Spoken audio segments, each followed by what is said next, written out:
سمجھیں ہر ایک چیز کو در حقیقت، دے دے الہی وہ نور بصیرت۔ نحمدہ و نصلی علی رسولہ الکریم۔ ناظرین کرام، السلام علیکم ورحمۃ اللہ وبرکاتہ۔ بصیرت کے سلسلے ہی میں پچھلی گفتگو جو ہم نے کی تھی رسول پاک صلی اللہ علیہ وسلم کے اس واقعے کے حوالے سے کہ جس میں آپ نے خلاف معمول منبر پر قدم رنجا ہوتے ہوئے پہلی سیڑھی پر آمین کہا، پھر جب دوسری سیڑھی پر قدم رکھا تو پھر آمین کہا، تیسری سیڑھی پر قدم رکھا تو پھر آمین کہا۔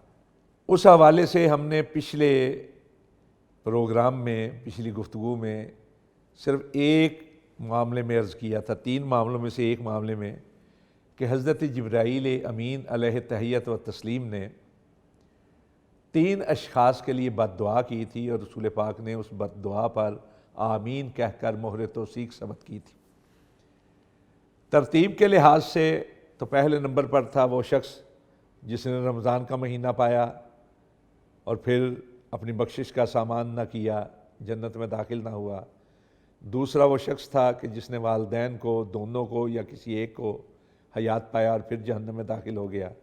اور تیسرا تھا کہ جس کے سامنے سونے نبی صلی اللہ علیہ وسلم کا نام نامی اسم گرامی آیا اور اس نے درود نہ پڑھا، اس پر جبریل نے بد دعا کی اور بد دعا کرنے کے بعد رسول پاک سے کہا کہ آپ آمین کہیے، اور آپ نے آمین کہہ کر مہر توثیق ثبت کر دی اس شخص کی بد نصیبی پر۔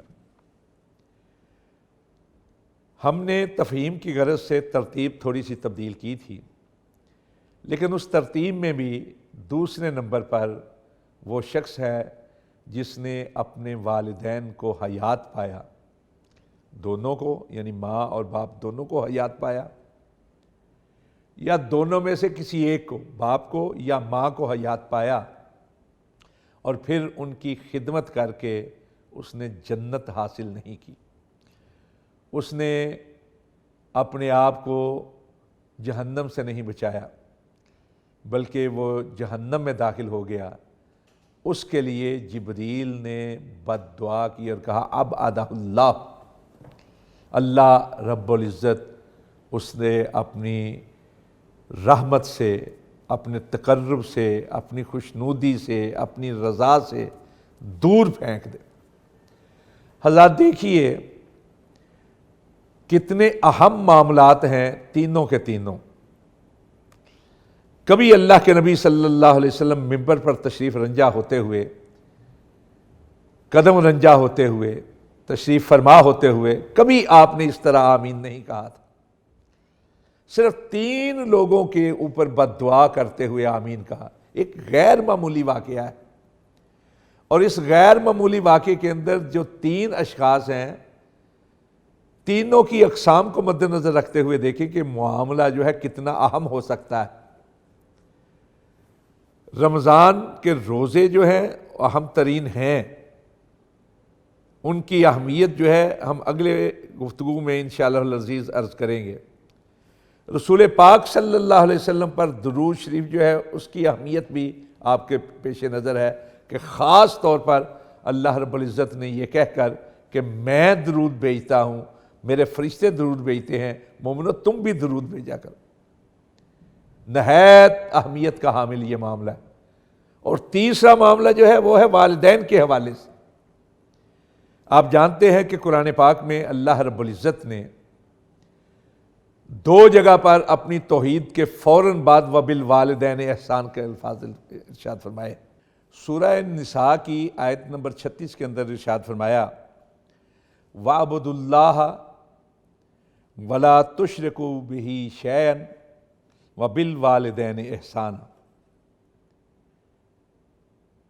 کہ اللہ رب العزت نے یہ حکم دیا ہے کہ اللہ ہی کی عبادت کرو اور اس کے ساتھ ذرا سا بھی شرک نہیں کرنا، کسی معاملے میں بھی، کسی حوالے سے بھی، کسی لحاظ سے بھی، کسی انداز سے بھی شرک نہیں کرنا۔ اور فوراً بعد فرمایا وَبِالْوَالِدَيْنِ احسانا، اور والدین کے ساتھ احسان کرنا ہے۔ اسی طرح سورہ اسراء کے اندر بنی اسرائیل بھی کہا جاتا ہے، اسرائیل بھی کہا جاتا ہے، اس کی آیت نمبر 23 ہے۔ اللہ رب العزت ارشاد فرماتے ہیں وَقَضَىٰ رَبُّكَ أَلَّا تَعْبُدُوا إِلَّا إِيَّاهُ وَبِالْوَالِدَيْنِ إِحْسَانًا، کہ اللہ رب العزت نے یہ طے کر رکھا ہے کہ صرف اسی کی عبادت تم نے کرنی ہے، صرف اسی ہی کی عبادت کرنی ہے تم نے، اور اپنے والدین کے ساتھ احسان کرنا ہے۔ اور یہاں تو والدین کے حوالے سے آگے کچھ ارشاد فرمایا اما یبلغن عندک الکبر احدہما او کلاہما فلا تقل لہما اف ولا تنہرہما وقل لہما قولا کریما۔ دیکھیے اللہ رب العزت نے 1,24,000 انبیاء اور رسل کو جو مبعوث فرمایا، اس میں جو بنیادی تبلیغ تھی یا بنیادی حیثیت تھی کسی تعلیم کی، تو وہ توحید تھی۔ توحید کے اوپر کتنا زور دیا ہے شریعت اسلامیہ نے، اتنا زیادہ زور ہے کہ اللہ رب العزت خود فرماتے ہیں کہ میں سب کچھ معاف کر سکتا ہوں، شرک معاف نہیں کر سکتا۔ باقی ہر معاملے میں اس کی رحیمی و کریمی سے یہ امید ہے کہ اللہ رب العزت ہر ایک سے درگزری کر سکتے ہیں، اس کو نظر انداز کر سکتے ہیں، چاہیں گے تو حساب لے لیں، چاہیں گے تو معاف کر دیں۔ لیکن بہرحال یہ بھی روایات ہیں کہ اپنے وقت پر عذاب جھیل کر سزا برداشت تو نہیں ہو پائے گی، لیکن سزا کے بعد آہستہ آہستہ جنت میں چلے جائیں سب، لیکن شرک کے لیے کوئی معافی نہیں ہے۔ توحید کی اتنی زیادہ حیثیت ہے شریعت مطہرہ کے اندر، اللہ رب العزت کے ہاں، تمام نبیوں رسولوں کے ہاں، تمام نیکوکار لوگوں کے ہاں۔ اللہ رب العزت نے توحید کے بیان کے فوراً بعد والدین کے ساتھ احسان کا ذکر کیا ہے۔ احسان وہ نیکی ہوتا ہے کہ جس کے بدلے کی خواہش نہ ہو، صرف اللہ رب العزت کی رضا کے لیے جو کیا جائے۔ والدین کے حقوق اتنے زیادہ ہیں کہ ہم ساری زندگی بھی والدین کے حقوق کی ادائیگی کے لیے لگے رہیں تو ہم ان حقوق کو ادا نہیں کر سکتے۔ اب مجھے یہ بتائیں کہ والدین اپنی اولاد کے لیے جو کچھ کرتے ہیں، کیا انسان اگر تنہائی میں بیٹھے تو وہ خود کسی اور کے لیے کر سکتا ہے؟ ہر ایک شخص کے اندر آپ کے لیے حسد پیدا ہو سکتا ہے، ہر ایک شخص کہیں نہ کہیں جا کر آپ سے اکتا سکتا ہے، لیکن ایک والدین ہوتے ہیں جن میں اپنی اولاد کے لیے حسد پیدا نہیں ہوتا، جو اپنی اولاد کے لیے ساری زندگی لگے رہتے ہیں، اکتاتے نہیں ہیں۔ والدین ہیں جو انسان کے عدم سے وجود میں آنے کا باعث بنتے ہیں۔ اگر والدین نہ ہوں تو کوئی انسان کس طرح پیدا ہو سکتا ہے؟ والدین ہی تو ذریعہ ہے انسان کے دنیا میں آنے کا، اور پھر ساری زندگی ایک ایک لمحہ اپنی اولاد کے لیے وقف کر دیتے ہیں۔ دو والدین یا دونوں میں سے ایک اپنے 4، 5، 6، 10 بچوں کو پال لیتا ہے، لیکن 10 بچے مل کر بھی اپنے 2 والدین کا صحیح طور پہ حق ادا نہیں کرتے۔ رسول پاک صلی اللہ علیہ وسلم نے اس واقعے کے حوالے سے یا اس کے علاوہ جو احکامات ارشاد فرمائے ہیں والدین کے لیے، وہ نہ صرف یہ کہ ایک بہت بڑی نصیحت ہیں، خیرخواہی کے کلمات ہیں، بلکہ احساس دلاتے ہیں کہ والدین کے حقوق کیا ہیں، والدین کی خدمت کتنی کرنی چاہیے، ان کا مقام اور مرتبہ کیا ہے۔ کئی قسم کے حقوق ہیں، اللہ رب العزت کے حقوق تو ہیں ہی ہیں، رسول پاک کے حقوق تو ہیں ہی ہیں، خود مخلوق کے اندر جو حقوق ہیں، عام حیوانات کے بھی حقوق ہیں، دوسری چیزوں کے بھی حقوق ہیں، لیکن رشتہ داروں کے حقوق ہیں، سارے حقوق جو ہیں ان کی طرف اشارہ ہے، ہمسایوں کے حقوق ہیں سارے، لیکن والدین کے حقوق سب سے فائق ہیں۔ سورہ نساء کی آیت نمبر 36 کے اندر اور لوگوں کا بھی ذکر ہے، لیکن پہلا ہے وَبِالْوَالِدَيْنِ احسانا۔ ایک باپ جو ہوتا ہے نا، باپ وہ ساری زندگی کولو کے بیل کی طرح اپنی اولاد کی تمناؤں کو پورا کرنے کے لیے لگا رہتا ہے، خود بھوکا پیاسا رہتا ہے، لیکن لا کے اپنے اولاد کے لیے فراہم کرتا ہے، مزدوری کرتا ہے، بوڑھا بھی ہو جائے، قوا مزحمل بھی ہو جائیں، دردوں کا شکار ہو جاتا ہے، تکلیفوں کا شکار ہو جاتا ہے، بیماریوں کا شکار ہو جاتا ہے، لیکن اپنی اولاد کے لیے لگا رہتا ہے۔ وہ ایک شعر ہے اور کیا خوب عکاسی کرتا ہے ایک باپ کے اوپر کہ تھکنے نہیں دیتا مجھے یہ ضرورتوں کا پہاڑ، میرے بچے مجھے بوڑھا نہیں ہونے دیتے۔ سمجھیں ہر ایک چیز کو در حقیقت، دے دے الہی وہ نور بصیرت۔ سمجھیں ہر ایک چیز کو در حقیقت، دے دے الہی وہ نور بصیرت۔ کیا کچھ نہیں کرتا باپ اپنی اولاد کے لیے، اور ماں تو وہ تکالیف برداشت کرتی ہیں کہ آپ اس کا اندازہ نہیں کر سکتے۔ بچہ بھی صرف ماں کے پیٹ میں ہوتا ہے، ماں کو صرف احساس ہوتا ہے کہ اس کے رحم کے اندر نیا مہمان جو ہے وہ پرورش پا رہا ہے، یا اس کے وجود کا آغاز ہو گیا ہے، تو وہ اپنے اوپر اپنی خواہشات کو حرام کرنا شروع کر دیتی ہے۔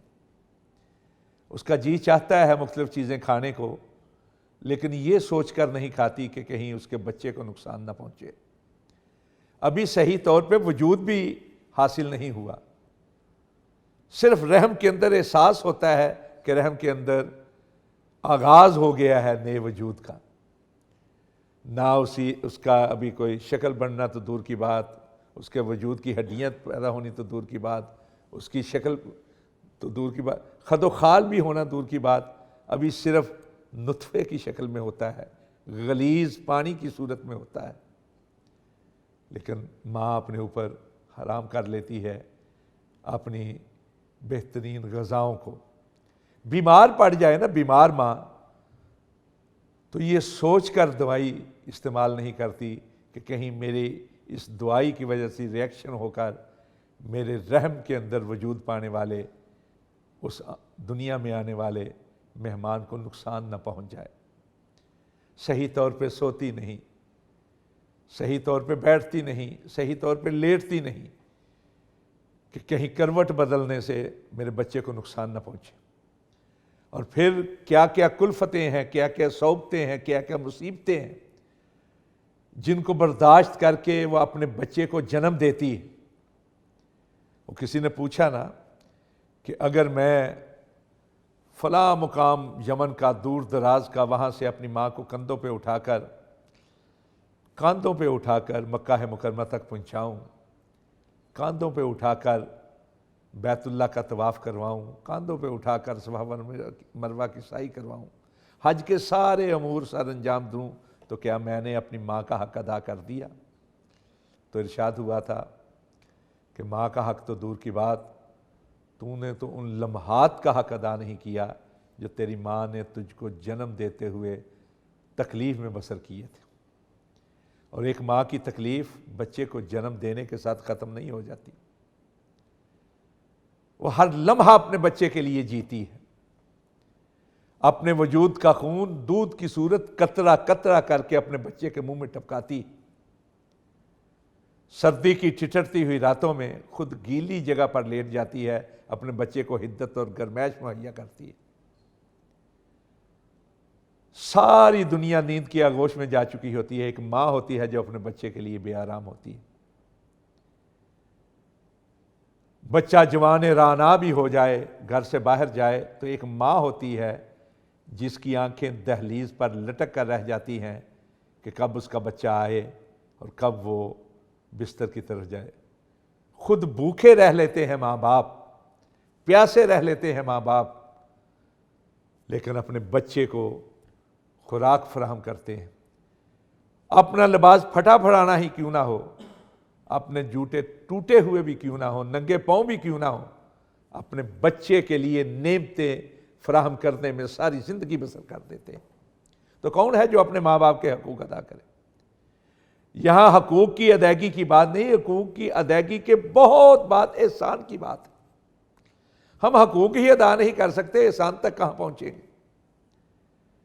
رسول پاک صلی اللہ علیہ وسلم نے ارشاد فرمایا کہ ماں باپ انسان کے لیے جنت کے دروازے بھی ہیں، جہنم کے دروازے بھی ہیں۔ باب الجنت و باب جہنم، جنت کے دروازے بھی ہیں ماں باپ، جہنم کے دروازے بھی ہیں۔ مطلب کیا ہے کہ ماں باپ کی خدمت اگر کرو گے نا، ماں باپ کی خدمت، تو جنت میں داخل ہو جاؤ گے۔ اور اگر ماں باپ کی خدمت نہیں کی، ماں باپ کی نافرمانی کی، ماں باپ کی حکم عدولی کی، ماں باپ کو تکلیف پہنچائی، جسمانی تکلیف یا روحانی تکلیف، تو تم جہنم میں داخل ہو جاؤ گے صرف ماں باپ کی وجہ سے۔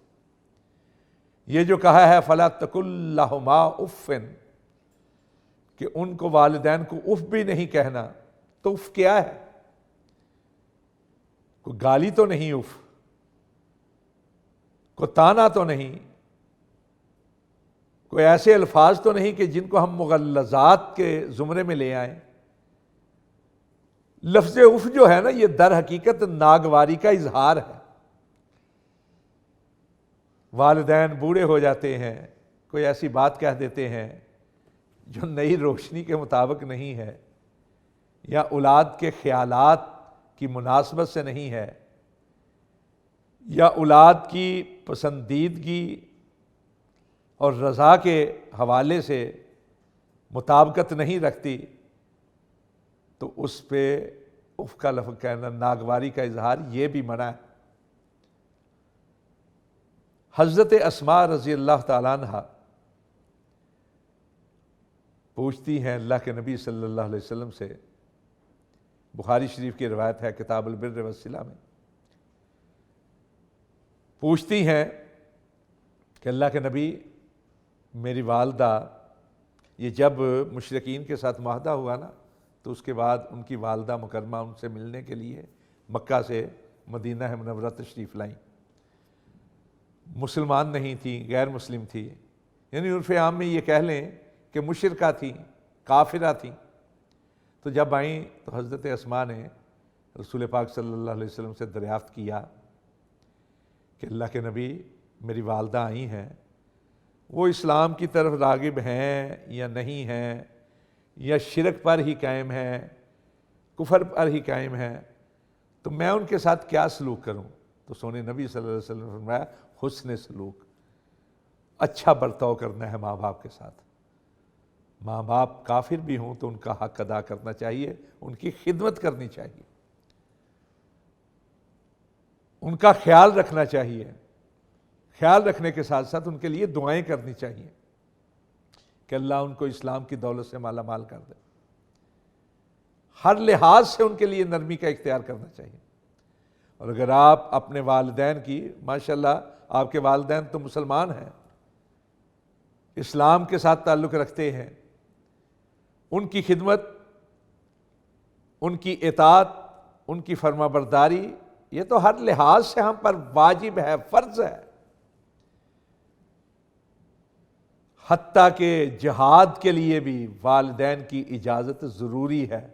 کہیں ایسا نہ ہو کہ آپ جہاد کے ثواب کی نیت سے گھر سے نکلیں اور پیچھے والدین کا خیال رکھنے والا کوئی نہ ہو،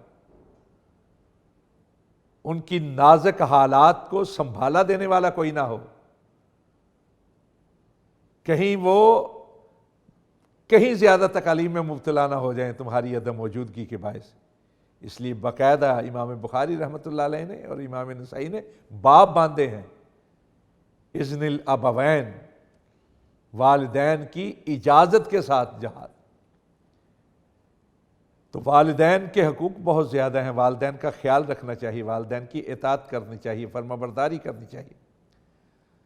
تو یہاں بھی معاملہ کیا ہے کہ حضرت جبرائیل علیہ تحیت و تسلیم نے یہ الفاظ کہے کہ جس نے اپنے والدین کو دونوں کو حیات پایا یا دونوں میں سے کسی ایک کو حیات پایا، یعنی ماں باپ دونوں ہی موجود ہیں، یا ماں دنیا سے رخصت ہو چکی ہے یا باپ دنیا سے رخصت ہو چکا ہے، ایک ہے، اور پھر اس نے ان کی خدمت کے ذریعے سے جنت حاصل نہیں کی بلکہ دوزخ میں چلا گیا، تو کہا اب آدھا اللہ، اللہ رب العزت اسے اپنی رحمتوں سے دور پھینک۔ اب دیکھیے ایک طرف لفظ ہے کہ دخل النار، جہنم میں داخل ہوا ہے، پھر اس کے لیے جو جہنم میں داخل ہو گیا پھر اس کے لیے یہ کہنا کہ اللہ اسے اپنی رحمتوں سے دور پھینک رہے۔ جہنم میں گئے ہوئے بھی کتنے ہی ایسے لوگ ہوں گے جن پر اللہ رب العزت اپنی رحمت کے باعث ان کو جہنم سے نکال کر جنت میں داخل کر دیں گے۔ ایسے شخص کے لیے مزید یہ کہنا کہ اللہ رب العزت اسے، یعنی جہنمی کے لیے مزید یہ کہنا کہ اللہ اسے اپنی رحمتوں سے دور پھینک دے، اب آدھا اللہ، اللہ اسے رحمتوں سے دور پھینک دے۔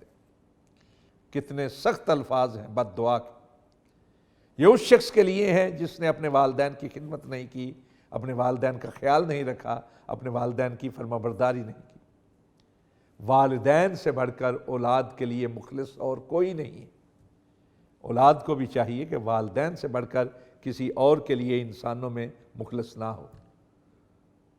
یہ دوسری بد دعا تھی جو جبرائیل امین علیہ تحیت و تسلیم نے کی، اور رسول پاک صلی اللہ علیہ وسلم نے اس پر آمین کہہ کر مہر توثیق ثبت کی۔ اللہ رب العزت ہمیں سمجھنے کی توفیق عطا فرمائے۔ وَأَقُولُ قَوْلِي هَذَا أَسْتَغْفِرُ اللَّهَ لِي وَلَكُمْ أَجْمَعِينَ۔